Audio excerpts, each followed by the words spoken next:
Boa tarde, pessoal. Boa tarde, o pessoal que nos acompanha de casa. Então a gente está reunido aqui mais uma vez para uma exposição do capítulo do Evangelho segundo o Espiritismo. Hoje vai ser o capítulo 9, Bem-aventurados os mansos e pacíficos, que vai ser explicado pela Maíra. E então todos nós possamos nos acalmar, nos voltar para esse momento de reflexão, que a gente, por mais que tenhamos os nossos problemas, as nossas culpas, as nossas dificuldades, que a gente consiga nesse momento compreender, se enquadrar e ter mais esperança no amanhã, na modificação das nossas características, que só depende de nós mesmos, tá bem? Que tenhamos então todos uma boa atividade e eu passo a palavra então para a Maíra.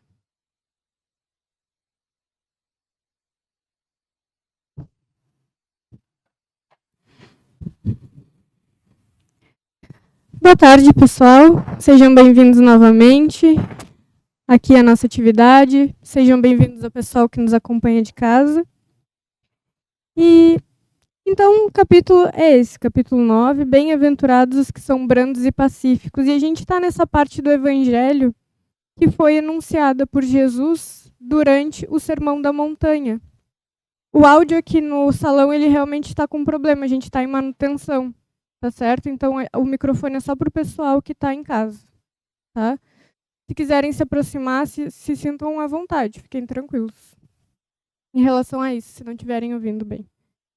Tá bem? Então, Jesus pronunciou esses ensinamentos no Sermão da Montanha, que era um momento em que uma multidão enorme de pessoas que seguia Jesus em função dos milagres que ele já havia executado, se sentou numa parte mais baixa, enquanto ele numa mais alta, para ouvir o que era, o que aquele homem tinha para ensinar, o que aquela pessoa tinha para dizer e por que ele fazia todas as coisas que ele fazia. E essa multidão era uma multidão de pessoas muito aflitas, com uma diversidade enorme de problemas. Naquela época, a exploração, a escravidão era algo socialmente aceito. As pessoas eram extremamente pobres, elas não tinham acesso à educação, não tinham acesso à saúde básica, não tinham o mínimo de respaldo social, vamos colocar assim. Então eram pessoas extremamente exploradas, com as enormes dificuldades que a vida apresentava naquela época. E como o poder era centralizado, era explorador, o próprio povo hebreu ele era explorado pelos romanos. Eram pessoas que pagavam altas taxas de impostos, trabalhavam muito e sobrava muito pouca coisa para o seu próprio sustento. Então a revolta entre aquelas pessoas era unanimidade. A revolta, a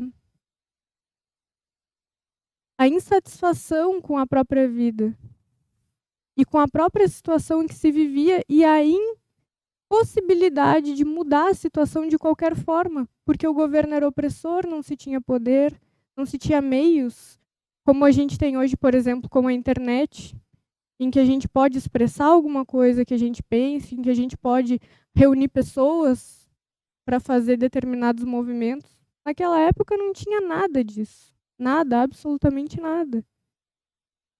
Então a revolta era enorme nos corações. E Jesus, em uma dos seus ensinamentos, ele pronuncia a necessidade da brandura. E ele diz assim: bem-aventurados os que são brandos, porque possuirão a terra, dominarão a terra. E naquela época, o domínio era dos violentos. Porque os exploradores, eles eram violentos, violentíssimos, desumanos. Então, parecia, naquele momento, até uma contradição. Mas como a emissão de Jesus era de certeza, esse ensinamento chega até os dias de hoje, com as suas provas de realidade. Então, o que significa isso? Por que os mansos possuirão a terra, dominarão a terra, mesmo com a gente vendo que a violência, ainda nos dias de hoje, domina em algumas partes do mundo? Hoje aqui nós não temos guerras, mas a gente tem várias partes do mundo hoje, atualmente, em guerra ainda. Rússia e Ucrânia, o Irã e Israel. Guerras que devastam as pessoas, acabam com a vida da maneira como nós conhecemos, onde a gente, mal ou bem, a gente consegue levantar e trabalhar, ter uma rotina, levar o filho para a escola, olhar as reações dos nossos filhos. Nesses locais já não se pode mais fazer isso. O medo é constante. E a sobrevivência é a única coisa que restou para se preocupar. Então, como que pode ser isso? E a única explicação que vem através da doutrina espírita, a única explicação lógica, é que a vida continua após a morte. A vida não é só esse momento aqui agora que a gente vive, que a gente passa. Não é só esse corpo que a gente tem agora nesse momento, não é só essa família que a gente constituiu nessa presente oportunidade. Não é assim. Não funciona assim. A vida é um processo. É um processo de evolução e de crescimento. E dentro desse processo, a lei, a regra, é que a gente aprenda. É que a gente aprenda e não tem como aprender. Não é possível aprender sem mudar, sem transformar. Porque quando a gente aprende alguma coisa, quando a gente entende, o nosso próprio pensamento muda. A nossa linha de raciocínio já não é mais exatamente a mesma. E para a gente aprender qualquer coisa na vida, qualquer coisa, um dos pré-requisitos fundamentais é que a gente tenha brandura. É que a gente tenha menos revolta em relação à situação que a gente está no momento atual. E por isso, além de outros motivos, mas é por isso que Jesus enunciou essa lei divina naquele momento para aquela multidão que não tinha como modificar a estrutura da sua época, mas que tinha como modificar as estruturas dos seus corações. Porque a felicidade, a vida, ela acontece principalmente dentro do nosso coração, da maneira como a gente se relaciona com as coisas, da maneira como nós reagimos dentro das situações em que a gente se encontra.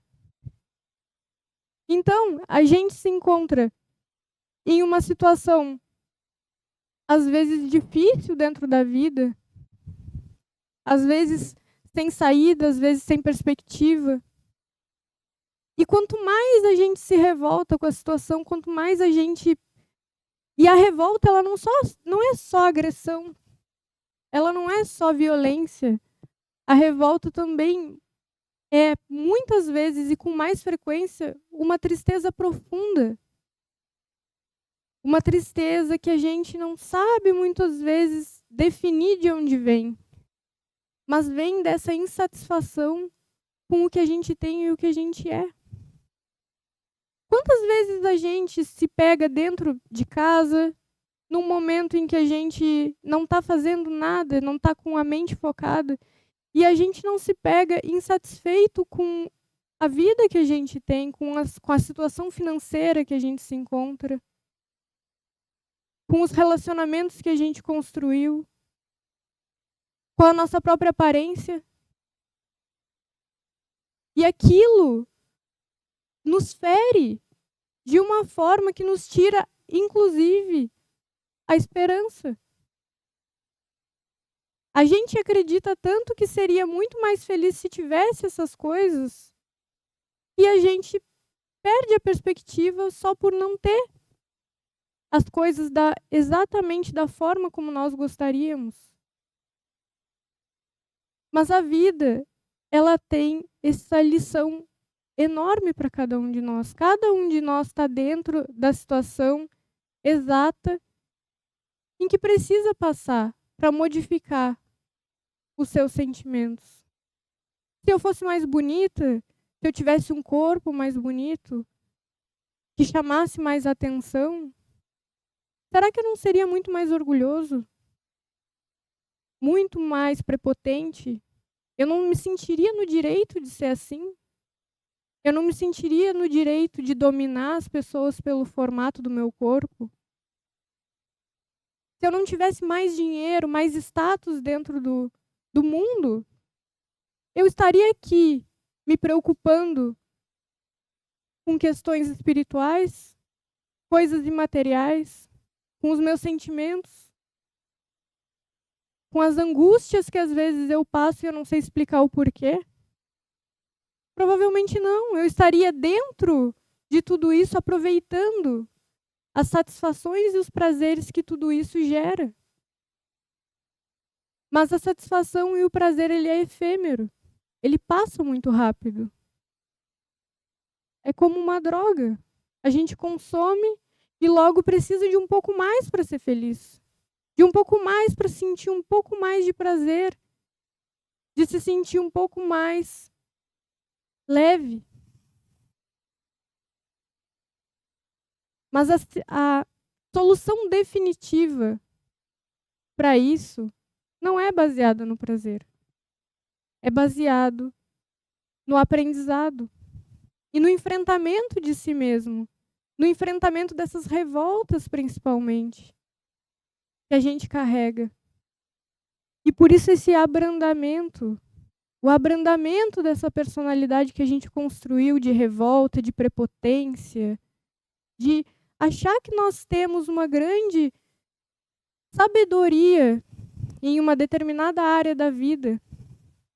E porque nós temos realmente algum conhecimento por alguma coisa, nós descartamos a possibilidade de aprender outras coisas.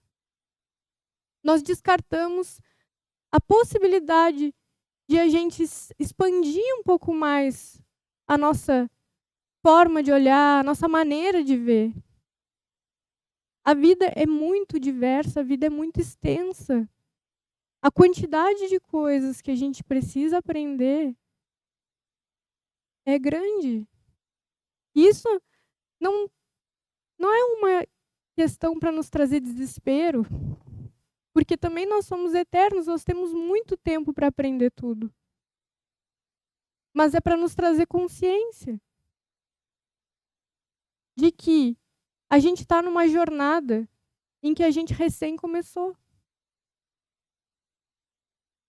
E a gente precisa avançar nisso.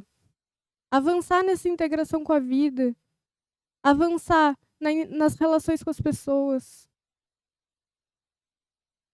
Ter um pouco mais de capacidade de olhar para as pessoas que estão na nossa volta. A gente acha que dentro da atividade espírita, ou dentro de qualquer religião, na verdade, a gente recebe alguma coisa, alguma informação, e aquela informação já basta para que a gente possa continuar a nossa rotina da forma como a gente leva. Mas a realidade é que tanto nós como que estamos aqui, quanto vocês que recém chegaram ou que já estão aqui há algum tempo, todos nós, a gente está inserido dentro da vida. Nós temos relações nas nossas voltas, e essas relações geram sentimentos em nós. Geram sentimentos diversos. Bons e maus, bons e ruins. E é esses sentimentos, essas situações que a gente precisa aprimorar. Transformar os sentimentos ruins em coisas melhores. E manter aqueles que são bons. E a brandura, ela vem no início justamente dessa jornada, porque Muitas vezes a gente olha e a gente pensa, poxa, eu não tenho nada, sabe? Eu sou revoltado, eu sou violento, eu sou teimoso muitas vezes. Então não é para mim. Mas a realidade é que o processo é para todo mundo. E o processo ele começa no momento que a gente se dá conta de que eu preciso disso, porque o maior afetado sou eu. O maior afetado de quando eu não consigo ter esse tipo de pensamento de que a situação não vai mudar, eu que tenho que mudar em relação à situação. Quanto mais eu bato, eu teimo, mais quem sofre sou eu. Porque os sentimentos estão dentro de mim, a violência está dentro de mim, a indiferença está dentro de mim. E essas coisas, são essas angústias que massacram o nosso corpo, massacram ao ponto de nos trazer até doenças físicas. Dificuldades gástricas, gastrite, úlcera, doenças cardíacas, diabetes e inúmeras doenças que hoje a gente sabe que são causadas pelo estado emocional. Então, a gente tem esses ímpetos de mudar as pessoas à nossa volta, de querer que as pessoas sejam da maneira como nós gostaríamos que as pessoas fossem. Mas a gente pode, no máximo, expressar a opinião que a gente não tem como mudar as pessoas à nossa volta. E a maneira como as pessoas são não pode nos afetar. Não pode nos afetar porque a vida é nossa, os sentimentos são nossos. Eu não posso deixar no controle das outras pessoas o meu estado emocional. Eu não posso deixar que elas controlem o que eu sinto e como eu vou reagir. Porque se eu não tiver no controle, eu sou totalmente dependente do estado emocional das outras pessoas. E por isso que Jesus fala que quando a gente consegue iniciar essa jornada, não é nem terminar, não é nem consolidar, porque o consolidado são os pacíficos. O pacífico é aquele que já tem em si um estado de paz. Como Jesus, por exemplo, que transmitia a paz que ele tinha, independente da situação onde ele estava, independente de quem interagia com ele. Chico Xavier e tantas outras pessoas que foram notórios no seu estado espiritual e emocional. Mas a brandura, ela é esse estágio inicial, em que a gente sente o ímpeto da reação da violência e da raiva, mas a gente faz um esforço para não se deixar tomar por aquele sentimento. Não é uma situação de pessoas altamente nobres, altamente espiritualizadas. É uma jornada de quem quer iniciar um pouco mais de estabilidade. Então, na tarde de hoje, que a gente pense a respeito do início de tudo isso. A gente carrega muitas culpas. A gente tem uma bagagem que a gente nem lembra de vidas anteriores, em que a gente só sente o ímpeto da incapacidade. E que esse ímpeto da incapacidade nos dificulta muitas vezes o passo inicial. Nos faz sentir uma indignidade. E que na realidade ela precisa ser deixada de lado, porque essa indignidade ela é do passado. E no futuro, daqui para frente, é uma nova história. E que a gente não desista de aprimorar os nossos sentimentos, de melhorar os nossos sentimentos, para melhorar as nossas relações à nossa volta, para que a gente possa viver um pouco melhor, um pouco mais livre de tudo isso, um pouco mais livre desse peso que a gente carrega dentro de nós. Tá certo? E na semana que vem vai ser falado a respeito da misericórdia. Que a misericórdia, ela é algo que a gente ganha da vida e que a gente não fez por merecer. A gente ganha tantas oportunidades, todos os dias são novas oportunidades para a gente melhorar, para a gente compreender tudo isso, querer fazer parte da vida, de contribuir para o equilíbrio das pessoas, para o nosso próprio equilíbrio, para o equilíbrio dos nossos filhos. Quantos pais são indiferentes ao estado emocional dos filhos? E mesmo assim, nesses casos e em muitos outros, Deus nos dá cada dia uma oportunidade nova para a gente recomeçar. E a misericórdia, ela tem essa característica. Então, na semana que vem, vai ser colocado essa outra visão para a gente continuar essa jornada de amadurecimento de nós mesmos. Tá certo? Então, que todos vocês estejam aqui presentes na semana que vem, que vocês possam ter uma semana de reflexão interna, sendo o mínimo honestos consigo mesmo, mesmo que não se fale para ninguém aquilo que se sente. Porque às vezes nos dá vergonha. Muitas vezes a gente tem vergonha daquilo que nós sentimos. Mas que a gente possa ser honesto e identificar para que a gente possa realmente fazer um trabalho de modificação desses sentimentos que a gente carrega.